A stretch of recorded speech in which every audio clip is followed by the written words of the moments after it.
Hey guys, Assalamualaikum. It's me Nina and welcome back to Nina Story. Baru-baru ni Nina banyak terima request untuk Nina ceritakan sebuah kejadian yang terjadi dekat Indonesia sekarang, iaitu tentang polis Indonesia. Sebenarnya Nina memang kurang faham tentang kejadian ni, tapi Nina akan cuba explain dekat korang dengan secara yang ringkas lah. Sebabnya kes ni masih lagi di bawah siasatan pihak polis Indonesia. Kalau ada yang tersalah ke yang terkurang, korang boleh komen dekat bawah untuk betulkan Nina, okey? Sebenarnya apa yang terjadi? Dipercayai kes kali ni sangatlah kontroversi, iaitu tentang polis tembak polis. Biasa kita dengar polis tembak penjenayah kan, tapi yang ni tak, polis tembak polis. Di sebalik kejadian tu ada macam-macam teori dan konspirasi yang tersembunyi. Nak tahu macam mana cerita ni, korang kena tengok sampai habis. So without wasting any time, let's get started.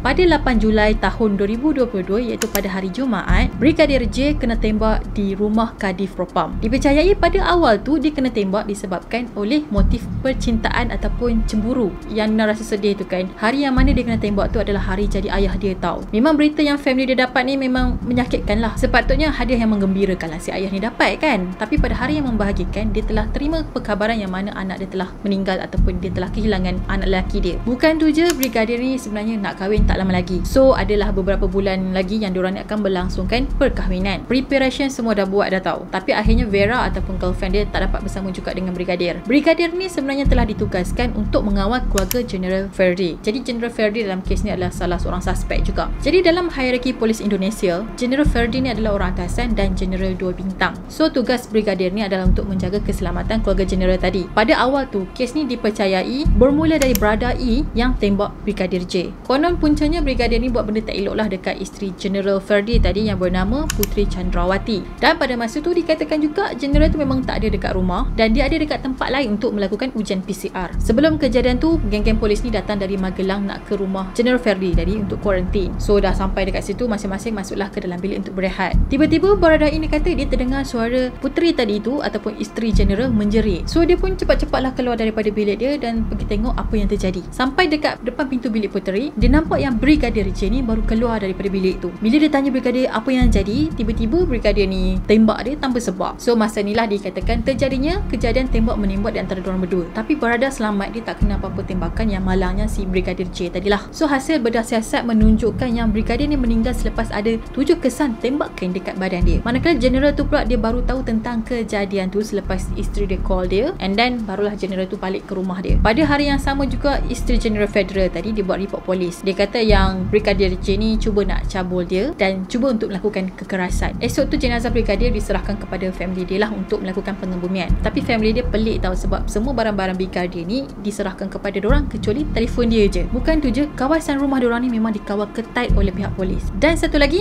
polis tak benarkan family Brigadir ni untuk buka peti mayat nak tengok keadaan Brigadir. Diorang kata sebab mayat dia dah di autopsi ataupun dah dibedah siasat, so tak perlu dibuka lagi. Tapi akhirnya peti mayat tu dibuka juga sebab diorang ni nak cucuk formalin. Biasanya formalin ni digunakan untuk proses pengawitan lah. Dan pada masa ni lah family dia nampak yang anak diorang dalam keadaan yang diorang tak boleh terima. Ada sesuatu yang terjadi yang mana diorang percaya anak diorang ni kena dera sebelum meninggal. Bukan setakat ada luka kena tembak je tau, tapi ada juga kesan hiris dekat bahagian mata, bibir, jari tangan dan juga kaki. Lepas tu jenazah tadi tu pun dikebumikan tanpa upacara rasmi. So maybe family terdekat lah yang terlibat dalam proses pengebumian tu dan tak ada istiadat rasmi oleh pihak polis. Jadi kalau ikut undang-undang diorang ni, polis yang buat masalah ataupun yang melanggar peraturan, secara automatik tanda kehormatan diorang akan dicabut. Selepas kematian Brigadir ni, 3 hari kemudian barulah pihak polis umum dekat orang awam tentang kejadian tu. So polis pun terangkanlah kepada orang awam yang siasatan diorang ni akan ambil masa sikit. Lepas tu polis pun liskanlah ada beberapa suspek yang terlibat dalam kejadian ni, termasuklah Barada E dan juga General Ferdi. Pada awal tu diorang memang ingat terjadinya tembak menembak dekat rumah General tu tau. Tapi sebenarnya memang tak ada guys, hanya rekaan semata-mata. Dikatakan Barada E lah yang cuba buat scene tu seolah-olah terjadinya tembak menembak. Dia guna pistol Brigadir dan dia tembak dekat dinding rumah General tu supaya nampak real. Tapi hasil siasatan Penjelasan pihak polis, memang tak ada kejadian tu tahu, semuanya fake. So secara automatik kes ni bukanlah kes menyelamatkan diri, tapi adalah sebuah pembunuhan terancang. Masa kejadian tu, CCTV dekat dalam rumah tu rosak ataupun dia punya footage tu hilang. Jadi bila polis nak tengok bukti, nak siasat, jadi susah lah sebab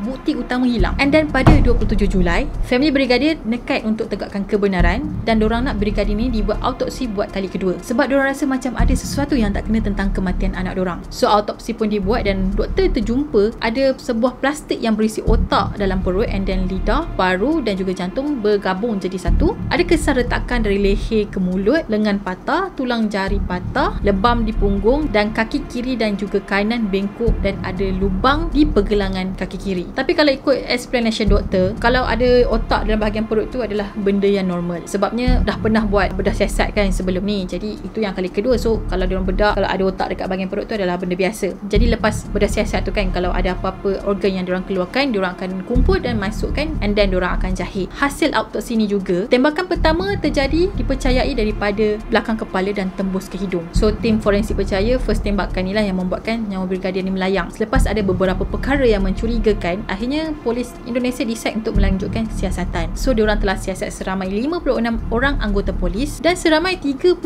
orang telah dipercayai terlibat dalam kejadian ni. Dan di antara 31 orang tadi itu, ada yang terlibat untuk menghilangkan footage CCTV. So diorang cubalah buat apa sahaja untuk hilangkan bukti supaya apa yang terjadi pada masa tu tak terkantoi. So semasa dalam tahanan, Barada kata bukan dia seorang je yang terlibat dalam kejadian tu. Memang dia mengaku kata dia bersalah, memang dia buat semua tu, tapi sebenarnya ada dalang di sebalik kejadian ni. Dikatakan ada seseorang yang menyuruh Barada ni untuk tembak brigadir. Tapi plan tu memang tak dirancang dengan rapi. Dia macam spontan je, tiba-tiba dia disuruh untuk tembak brigadir. Hasil siasatan orang, rupa-rupanya mastermind dalam kejadian ni adalah General Ferdi. Dialah yang suruh anak buah dia untuk buat scene macam terjadinya tembak-tembak dekat rumah dia. Dan lagi satu, masa benda tu terjadi, General Ferdi ni memang ada dekat lokasi. Bukan macam yang dikatakan sebelum ni, dia tak ada dekat rumah, dia pergi buat ujian PCR. Tak, itu tipu je. Tapi sebenarnya hari tu dia memang ada dekat situ. Barada juga mengaku sebenarnya dia yang dipaksa untuk menembak brigadir. Dia kata kalau dia tak tembak, dia yang akan kena tembak. Ada satu lagi plot twist guys. Actually yang tembak brigadir dulu adalah General Ferdi, bukan brigadir. Jadi brigadir ni adalah orang yang kedua lah. So pada hari kejadian tu, Barada kata dia memang terdengar suara isteri general ni menjerit. Jadi bila dia dengar jeritan tu, dia pun pergilah turun tengokkan apa yang jadi. Masa ni lah dia nampak yang general tu dah pun tembak brigadir dan brigadir terbaring penuh dengan darah. Tapi masa tu isteri general tak ada dekat situ, dia masih lagi ada dekat dalam bilik. Lepas tu General Ferdi tadi tu dia suruh Barada ni tembak brigadir dalam jarak yang dekat. Dia macam, kau datang sini, kau tembak dia. Macam tu lah. Sebab tu lah dia kata plan tu tak dirancang dengan rapi. Dia macam spontan je. Disebabkan General Ferdi ni adalah orang atasan, so Barada ni terpaksa ikut apa yang dia suruh. Bukan tu je, General ni juga janji untuk membayar sebanyak 1 million rupiah kepada Barada kalau dia tembak brigadir. Bukan General tu je yang offer dekat diorang ni, tapi isteri dia pun offer juga dekat diorang ni, dan dia tawarkan sebanyak 500 juta rupiah kepada anak buah General yang terlibat dalam kes tu. Tapi lepas dari kejadian tu, diorang tak terima sesen pun daripada diorang berdua ataupun daripada laki bini tu. So dia macam sekadar janji ajalah. Tapi sampai sekarang, motif kenapa Brigadir J ditembak oleh General masih lagi dalam siasatan. Ada yang kata motif sebenar adalah cemburu. Dikatakan Brigadir ni dengan isteri General tu, diorang ni agak rapat. So isteri dia ni banyaklah meluah perasaan dan rasa dia dekat Brigadir. Disebabkan perasaan cemburu, so General ni nekat untuk hapuskan Brigadir. Tapi ada juga yang percaya maybe Brigadir ni sebenarnya dia menyimpan rahsia terbesar General Ferdi, yang mana dipercayai Ferdi J ni ada perempuan simpanan dan dia juga terlibat dengan kegiatan haram. So Brigadir ni memang menyimpan rahsia-rahsia tu. Menteri Penyelaras iaitu Mahfud kata motif kes ni mungkin terlalu sensitif untuk didedahkan kepada orang awam. Jadi kemungkinan besar dia punya motif utama kenapa General tu buat macam tu tak akan didedahkan. Apapun kita tunggulah next update daripada Berita Indonesia. Alright guys, apa pendapat korang tentang kejadian pada kali ni? Sebenarnya memang ada kes-kes macam ni, orang atasan ni menggunakan anak buah dia dan diorang ni dijadikan sebagai kambing hitam untuk tutup kesalahan diorang, apa yang diorang dah buat tau. So nak senyap punya pasal, sogok lah duit kan, and then cerita pun settle. So dekat sini orang yang berpangkat besar, orang yang ada duit banyak, diorang boleh buat apa saja untuk tutupkan kesalahan diorang ataupun kegiatan haram diorang daripada pandangan orang awam. Jadi benda ni boleh disimpulkan sebagai corruption lah. Malaysia pun ada benda macam ni. Dah macam satu, kata apa, dah jadi macam satu budaya orang atasan ni gunakan duit and then rasuah orang.